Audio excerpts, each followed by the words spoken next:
is a chemical manufacturing plant. 37 foot by 37 foot by 15 foot deep basins.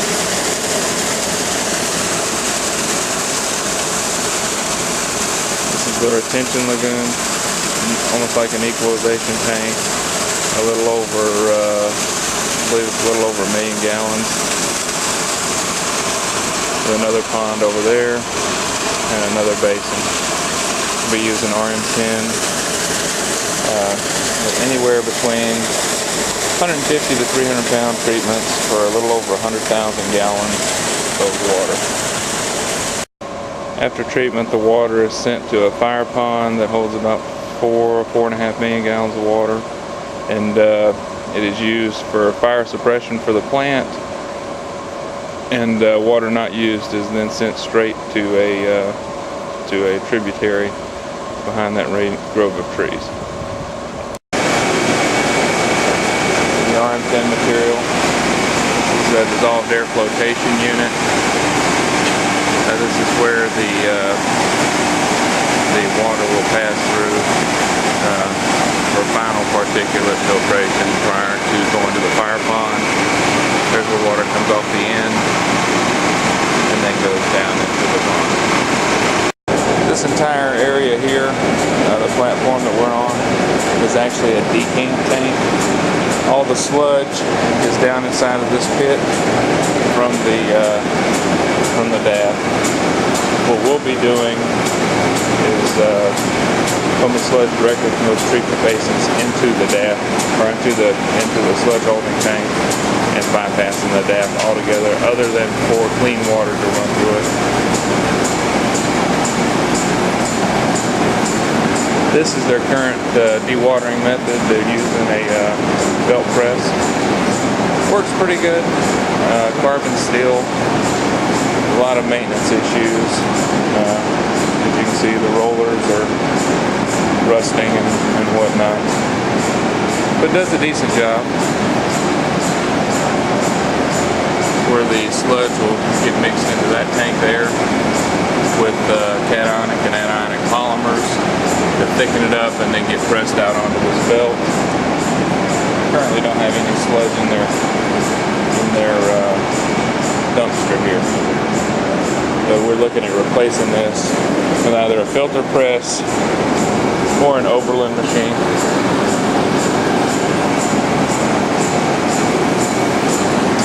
Both these tanks here hold polymers. We'll be doing away with those. With our chemistry, there's no need to run the polymers anymore. This is another mixed tank used for mixing polymers that are added into the treatment basin to help flocculate the dirty water. We'll be eliminating all the polymer use and just basically doing it with RM10, replacing all the chemicals. This is outside. This is the caustic tank. This is where they hold caustic soda. And then also the alum tank is over here. Their previous treatment was to drop pH down to around 3 or 4 with alum, then bring it back up with caustic, start adding cationic and anionic polymers to develop a flock, and then pull it out using the DAF.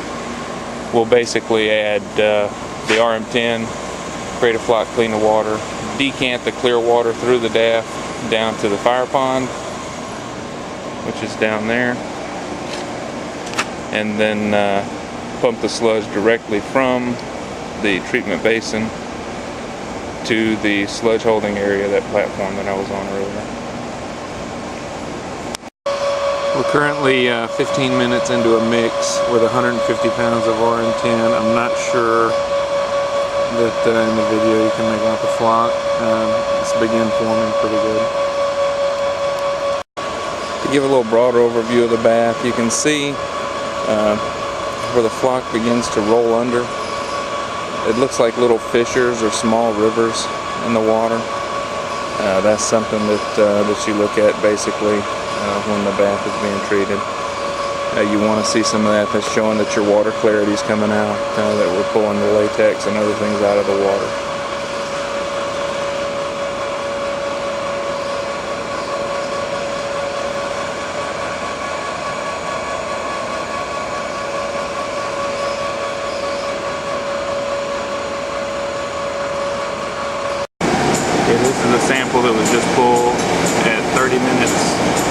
mixed time with 150 pounds of RM10.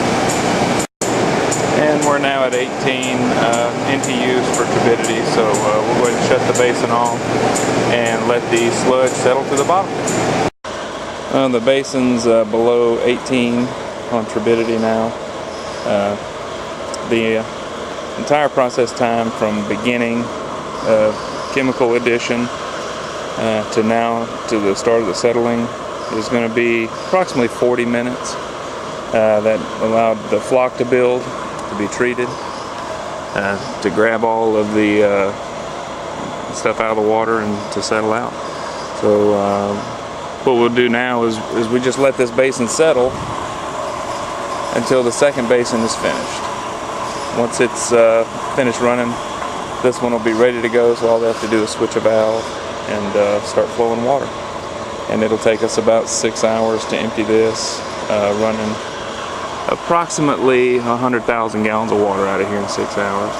Now you can see along the edges, right through there, you can see the separation of the clear water and the flock. It's a little more noticeable around the edges than it is looking straight into the bath. You don't get that sense of depth that you do over here.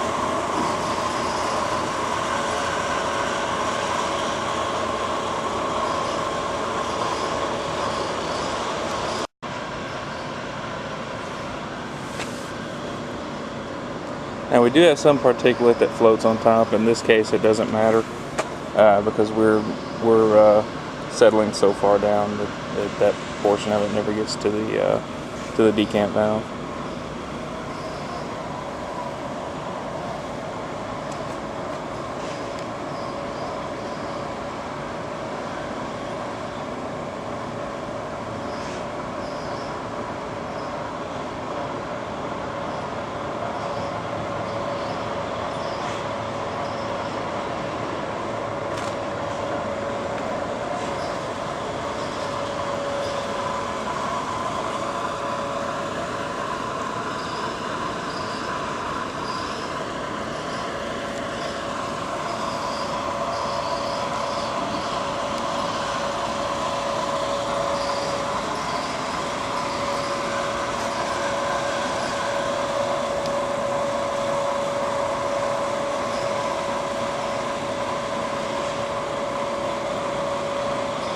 Now this water, you'll see in the bottle samples, is clear as a bell. Now once it's in the basin and it's settled out, it'll look a lot like the ocean does in the Gulf of Mexico. It'll have a greenish tint. You can kind of see it in that area there.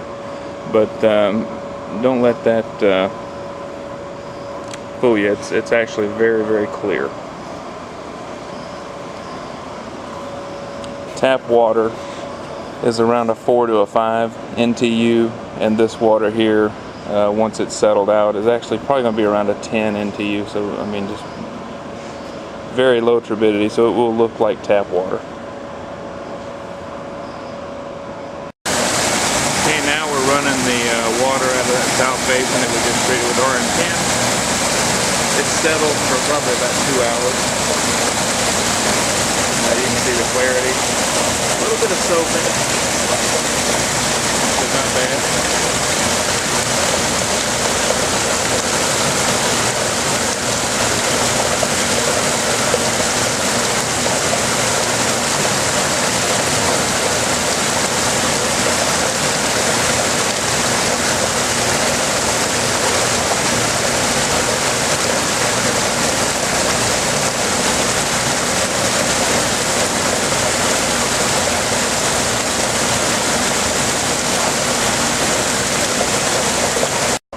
Okay, this is finished product. The bottle on the left is a before sample. Bottle on the right is after. You can see the clarity. It's extremely clear water. And this will be sent through that dissolved air flotation unit and then pumped down to the fire pond. Total time for treatment, 45 minutes.